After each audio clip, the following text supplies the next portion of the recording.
مساء الخير وحلقة جديدة في الكرة مع عاكف. طبعا بعتذر ان انا ما قدرتش اطلع اليومين اللي فاتوا دول. الحمد لله، يعني كان الواحد تعبان شوية. لكن رجعنا علشان خاطر نرد على حاجات كتير بتتقال سواء في الاعلام او اخبار، زي انا مسميها اخبار ناس عمالة بتهبد وخلاص طول الوقت. الاول هتكلم بس على حاجة اتكلمت عليها اخر فيديو عملته، كان بعد ماتش الاهلي اللي فات، والاهلي كسب فاركو طبعا، واتكلمنا على طرد محمد هاني. في ناس بقى قعدت انت يعني بتتكلم، انا قلت طبعا انه كان اغرب طرد شفته في حياتي، والحكم بيجري ورا لاعب اصلا بيجري علشان يديله طرد، فواضح ان كان في تربص بمحمد هاني. طلعت ناس قالت لك ايه بقى؟ ده محمد هاني شتمه، ده شتايم بالام وبالاب ومش عارف ايه كمان.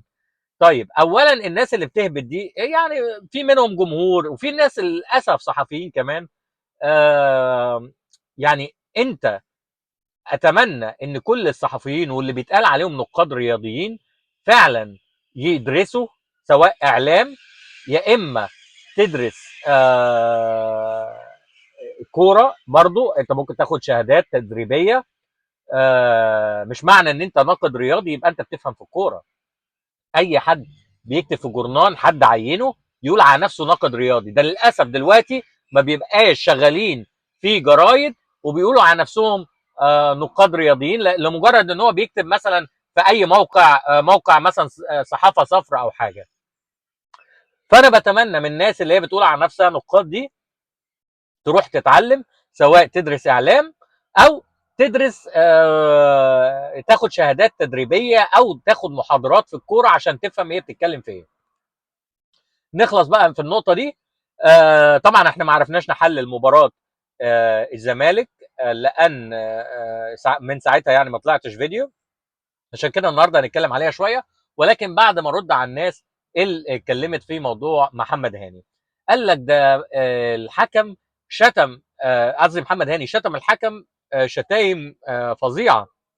اولا اللي ما يعرفش محمد هاني وما شافوش قبل كده، اصلا محمد هاني ما بيشتمش. يعني في لعيبه بتشتم في التمرينات، بتهزر، بتشتم، الحاجات دي كلها. محمد هاني اصلا مش من اللعيبه دي. يعني محمد هاني مش من النوع حتى اللي بيشتم زمايله بهزار والكلام ده كله. خجول جدا، بيتكسف. ما فيش الكلام ده. ممكن زي ما اتقال في تقرير الحكم، يكون الحكم بيكلمه بعنطزيه كده شويه، ويقول له انا عرباوي وهطردك والكلام ده، فمحمد هاني يقول له لا انت ما تعرفش تطردني لان ما عملتش حاجه. فطلعت ناس بقى تفتي تقول لك ده شتم الحكم. طب انت يعني نفرض انت ما عندكش معلومات طبعا، ولكن ما بتشغلش عقلك. يعني لو الحكم نفسه محمد معروف ده اتشتم من محمد هاني وطلع انذار، ما طلعش طرد مباشر، يبقى الحكم ده بيدين نفسه. يبقى الاهلي المفروض اساسا يقدم احتجاج على الحكم ده ويقول طالما الحكم بيقول ان محمد هاني شتمه او سبه، يبقى كان المفروض ان الحكم يطلع الطرد المباشر. الحكم ما طلعش الطرد المباشر، يبقى هنا ما فيش سوء سلوك. لان لو في سوء سلوك كان يستوجب على معروف انه يطلع الكارت الاحمر على طول مباشر لمحمد هاني. فارجو من الناس الفتايه والناس اللي بتقعد تهاجمك بدون اي داعي علشان انت بتحلل الموقف بطريقه موضوعيه، يطلع واحد مش فاهم حاجه ويقعد يهاجمك. ما انت لو بتفهم وبتشغل دماغك هتقول ان محمد هاني ده لو كان تعدى فعلا بالشتيمه على الحكم، كان زمان الحكم اخرج الكارت الاحمر مباشر، ما كانش طلع الانذار الثاني وادى طرد اللي هو الغير مباشر اللي هو بيستوجب ايقاف مباراه واحده. والا بقى يبقى الحكم ده مهزأ. يبقى معروف ده لو محمد هاني شتمه ومعروف طلع له انذار يبقى الحكم ده مهزأ. طبعا انا بقول لك الكلام ده ما حصلش، ومحمد هاني ما شتمش معروف، وما حصلش اي كلام من الكلام اللي الناس بتطلع تفتي فيه ده. خلاص خلصنا موضوع محمد هاني علشان الناس اللي قعدت تفتي اليومين اللي فاتوا. وطبعا الروايه اتقالت من محمد هاني والروايه اتقالت من معروف. التقرير بتاعه اتقال مفيش اي سباب ولا الكلام ده كله. قال ان كان في مناوشات ما بينه وما بين محمد هاني خلال المباراه، محمد هاني كل شويه يعترض والكلام ده. نروح بقى على مباراه الزمالك. احنا قلنا قبل كده ان الفرحه اللي فرحها لعيبه نادي الزمالك في المباراه الاولى هتبقى تاثر على اللعيبه وتاثر على الفريق في المباراه الثانيه. فعلا كان في تاثير واضح على فريق نادي الزمالك، تحس بالنشوه ان هم خدوا الدوري، وقلنا الفرحه كان مبالغ فيها سواء من الجمهور او من اللعيبه. علشان كده الحمد لله الايام بتثبت ان احنا كنا صح، غير بقى ان الراجل فتى كتير في التشكيل، فتى كتير في الخطه، ولعب 2 وينجين هم اصلا مش وينجز، يعني لعب اجنحه هم اساسا مركزهم الطبيعي مش جناح. وطول ما هتلعب ناصر ماهر زي ما السنه اللي فاتت كان بعض المدربين بيستخدموه كجناح، كانوا بيخسروا ناصر ماهر. انت بدات بناصر ماهر اول ماتش في مكانه الصح، لقيت ناصر ماهر متالق، تروح يا راجل تغيره في الماتش الثاني وتلعبه جناح وتفقد ناصر ماهر تماما؟ دي اول حاجه.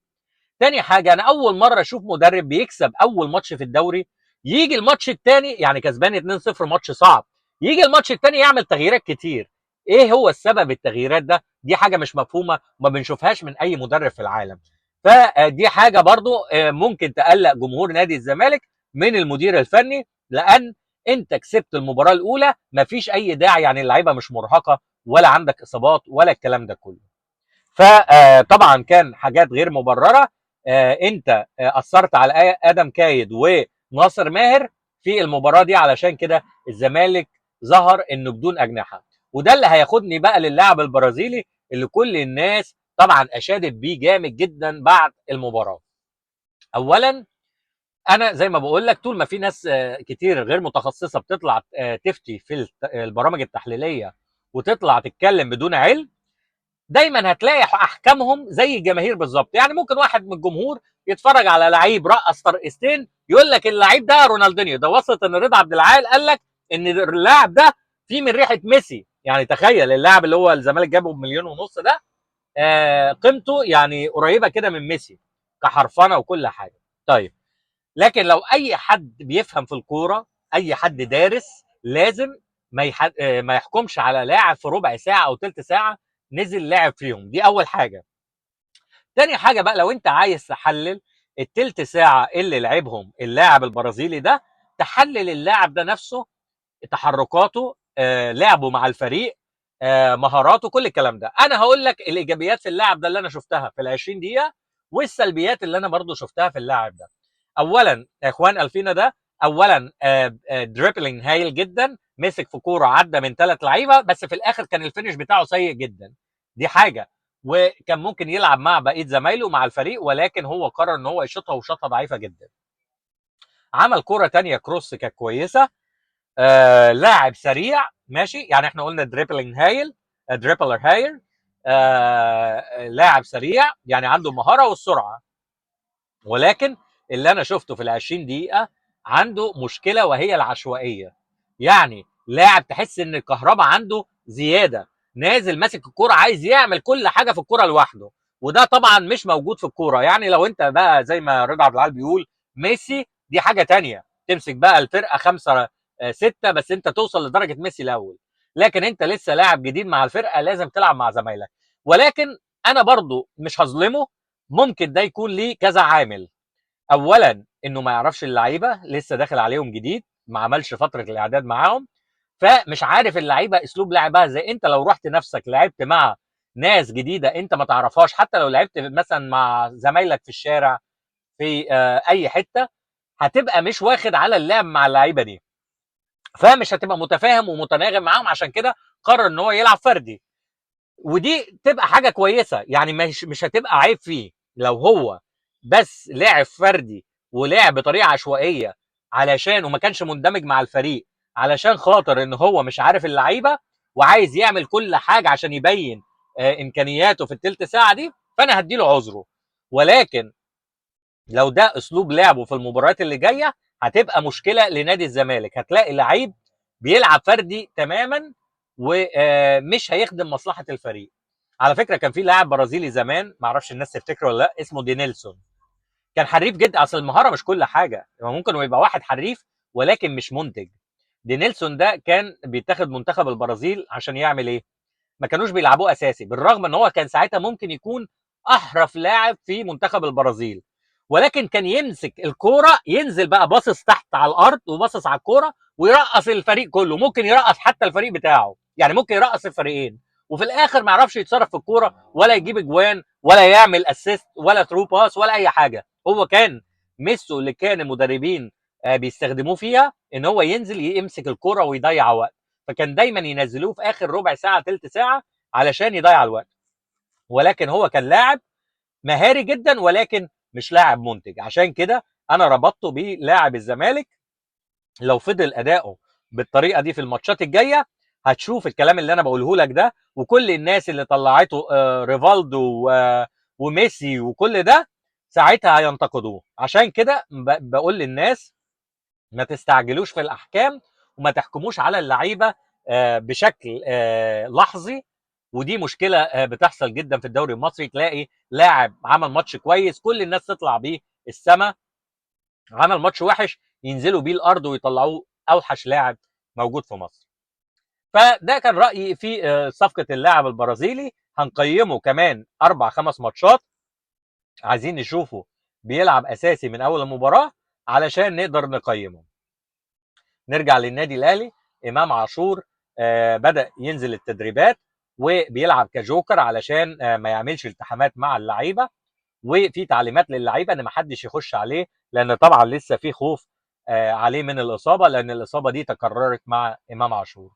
بالنسبه بقى الغيابات، في غيابات زي ياسين مرعي وياسر ابراهيم، وفي اصابات عضليه في النادي الاهلي كتيره. عشان كده محمد يوسف والكابتن محمود الخطيب اتكلموا وعايزين يعرفوا الاسباب اللي حصل فيها الاصابات العضليه دي في تاني ماتش في الدوري. انا شايف ان مفيش مبرر، لو انت مستعد كويس دي بيبقى ليها شقين، يا اما اللعيبه دي ما عملتش فتره الاعداد بشكل كويس، يعني ما كانتش واقفه، ممكن يكون لعبت ماتشات كتيره ولكن اجهدت العضلات بتاعتها وما اتعملتش استشفاء كامل واتعمل لياقه بدنيه، رفع اللياقه البدنيه قبل الماتشات دي. فدي حاجه منهم، يا اما الحمل بقى كان زياده عن اللزوم. فدي حاجه ما فيش مبرر ان يبقى عندك 3-4 اصابات عضليه في تاني ماتش في الموسم. علشان كده النادي الاهلي عايز يعرف الاسباب اللي حصل فيها الاصابات العضليه في النادي الاهلي. عشان كده اليومين الثلاثه اللي جايين هيبقى في اخبار كتيره في الموضوع ده. اخر حاجه هتكلم فيها، الحمد لله الواحد بيفرح ويتبسط لما يقول لكم حاجه من زمان، وفي ناس بتنتقدك وناس بتتكلم وناس مش عارف ايه. الحمد لله عندنا الفيديو وعندنا التاريخ، ومن شهرين واحنا البرنامج الوحيد، اكاد اجزم البرنامج الوحيد اللي اتكلمنا في الموضوع ده وقلنا ان نادي الزمالك بيعمل مخاطره كبيره، ان هو خد الفلوس بتاعه الاستثمارات اللي هي بتاعه الجمال ومستثمرين تانيين في ارض اكتوبر وصرفها على الصفقات ودفع مستحقات اللعيبه، ودي هتاثر على نادي الزمالك في الانشاءات بتاعته في 6 اكتوبر. علشان كده طلع النهارده قرار من وزاره الاسكان بسحب ارض النادي، ولكن تم وقف القرار لحد ما رئاسه الجمهوريه يعني تدي القرار النهائي في موضوع ارض اكتوبر بتاع نادي الزمالك.